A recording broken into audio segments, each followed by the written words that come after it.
बच्चों good afternoon. आज हम सीखेंगे विभिन्न भौतिक राशियों में संबंध स्थापित करके एक समीकरण बनाएंगे। क्या बनाएंगे? एक समीकरण बनाएंगे।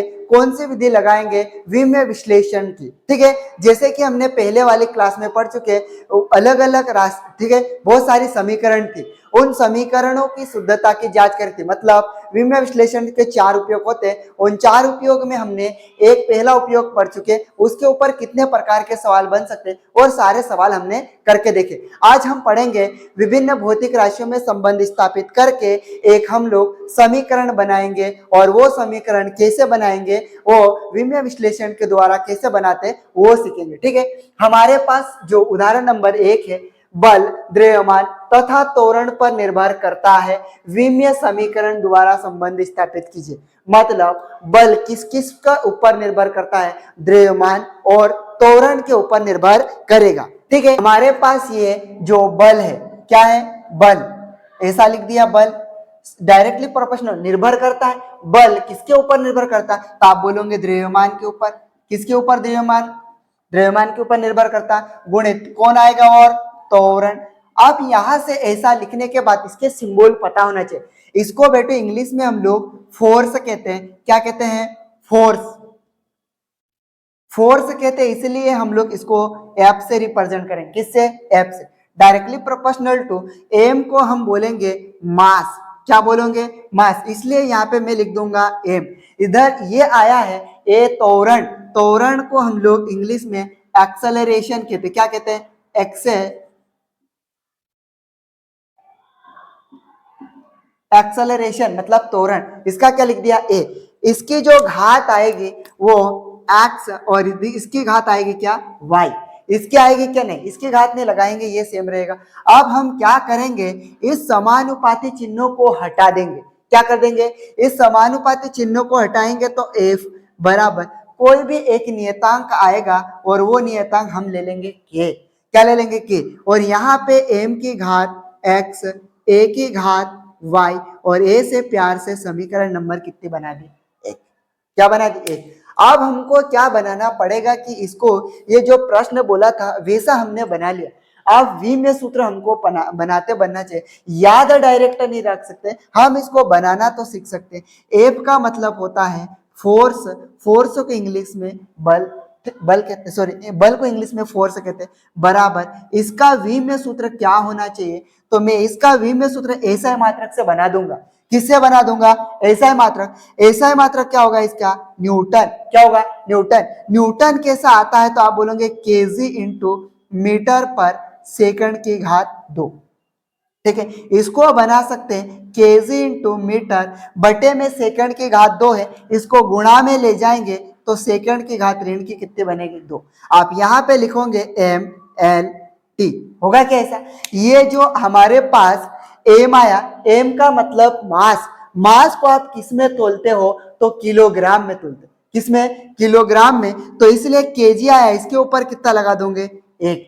इधर एम आया, एम का मतलब मीटर। लंबाई नापने के लिए, दूरी नापने के लिए मीटर का इस्तेमाल करते, और मीटर किसके लिए? लेंथ के लिए आता। तो यहाँ पे कितना लगा दोगे? 1। टाइम, टाइम मतलब समय का ऐसा मात्रक क्या? सेकंड। इसकी घात कितनी लिखी? ऋण 2। तो यहाँ पे कितना लगा दिया? 2। उसके बाद हमारे पास यहाँ पे ये जो एम है, एम का मतलब है द्रव्यमान। द्रव्यमान का मैंने एक छोटा एम ले, बराबर इसका विमेय सूत्र क्या बनेगा? M L T. बनेगा कैसा? हाँ, ये बन जाएगा। उसके बाद इसको किस में ले तोलते हो? आप बोलोगे केजी में। इसके ऊपर कितना लगाओगे? 1। इसके ऊपर 0, इसके ऊपर 0। सेकेंड भी नहीं आया और मीटर भी नहीं आया। ठीक है, उसके बाद अगला कौन आ सकता है? हमारे पास ए है। क्या है? ए। ए का मतलब क्या होगा? त्वरण। त्वरण का एसआई मात्रक क्या बनेगा, और उसका विमेय सूत्र क्या बनेगा? इसका जो एसआई मात्रक होगा मीटर पर सेकंड की घात 2 बराबर मीटर गुणित सेकंड की घात ऋण की 2। यहाँ पे क्या होगा? एम एल, और ये क्या बना? टी। यहाँ पे एम आया, ये किसके लिए है? केजी आया क्या? नहीं आया, 0। एम आया, यहाँ के ऊपर क्या लगाओगे? 1। ये टी के ऊपर ऋण का कितना लगा दोगे? 2। कितना लगा दोगे? 2। ये जो तीनों चीजें बन गए, के तो एक नियतांक है, इसके जगह हम लोग के बराबर मतलब एक नियतांक है। क्या है?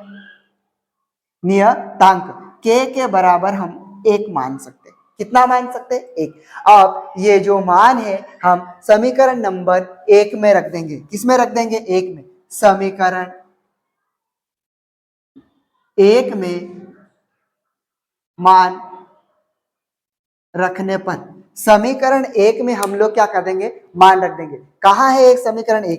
एफ का मान कितना आया? ये रहा। तो आप यहां लिख दोगे m1 l1 t-2 बराबर के का मान तो कितना हो जाएगा? 1 हो जाएगा, उसको कोई मतलब नहीं इधर।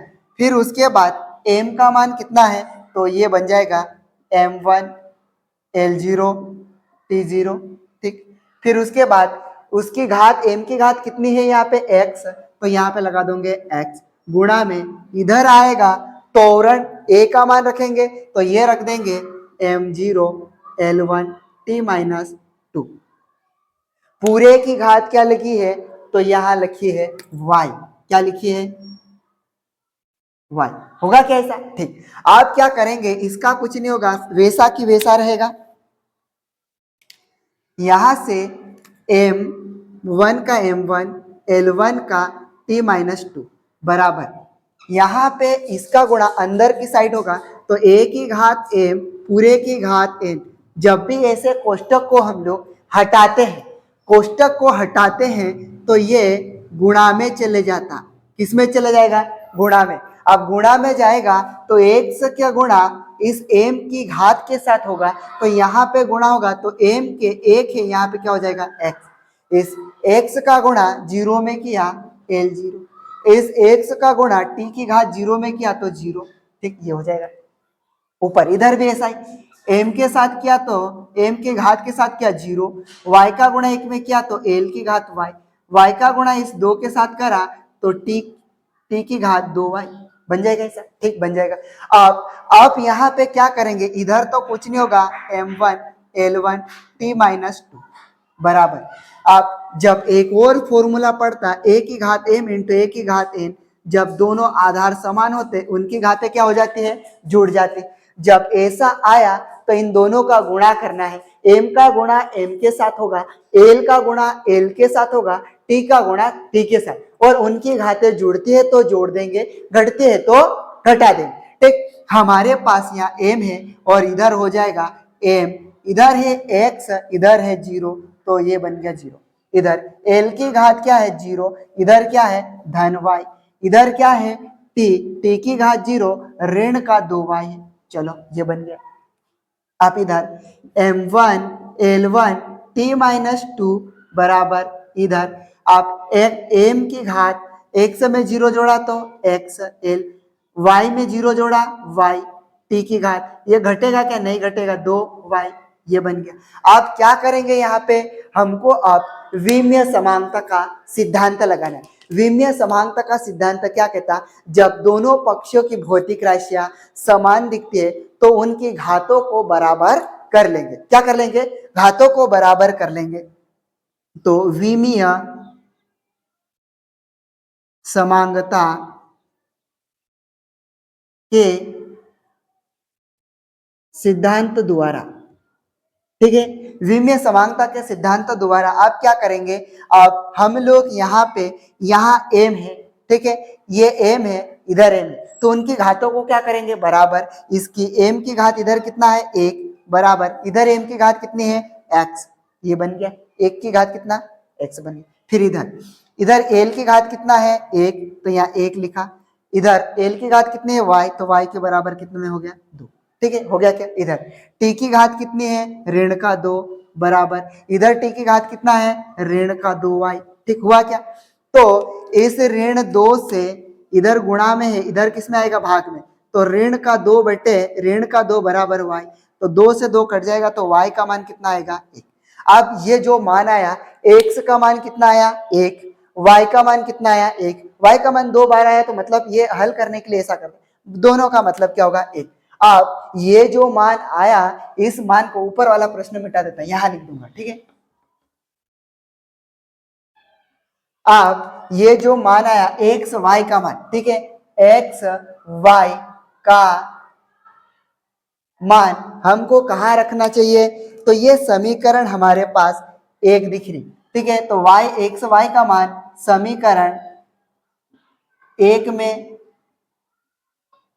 रखने पर, ठीक है, एक हमारे पास ये है, तो f के बराबर ये हुआ, k का मान कितना है अपने पास, एक, तो यहाँ पे कितना लिख दिया, एक।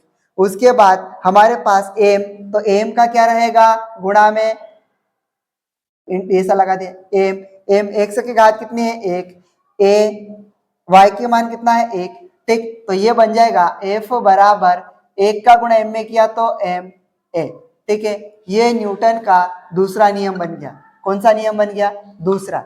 ये वाला हमारे पास ऐसा प्रश्न आता है तो हम लोगों को ऐसे करना है, या तो फिर ऐसा भी प्रश्न पूछ सकता, विमीय विश्लेषण द्वारा निम्न समीकरण को सिद्ध कीजिए, ठीक है। तो ऐसा ये समीकरण पहले से दी हुई, इसको सिद्ध करना पड़ेगा और हम लोग इसको ऐसे हल करते। क्या आपको यहां तक समझ में आया ये, ठीक है।